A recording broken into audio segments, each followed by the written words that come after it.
கிருஷ்ணகிரி மாவட்டம் காவேரிப்பட்டினத்தில் சாலை விபத்தில் உயிரிழந்த பத்திரிகையாளர் அன்பரசனின் உடல் உறுப்புகள் மருத்துவக் கல்லூரிக்கு தானமாக வழங்கப்பட்ட நிலையில் அவரது உடலுக்கு அரசு சார்பில் அரசு மரியாதை செலுத்தப்பட்டது.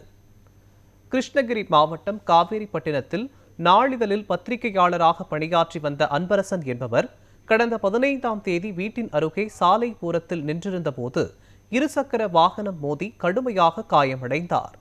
உடனடியாக 108 ஆம்புலன்ஸ் மூலம் கிருஷ்ணகிரி அரசு மருத்துவக் கல்லூரி மருத்துவமனையில் சேர்க்கப்பட்ட அவர் பின்னர் மேல் சிகிச்சைக்காக பெங்களூர் தனியார் மருத்துவமனைக்கு கொண்டு செல்லப்பட்டார்.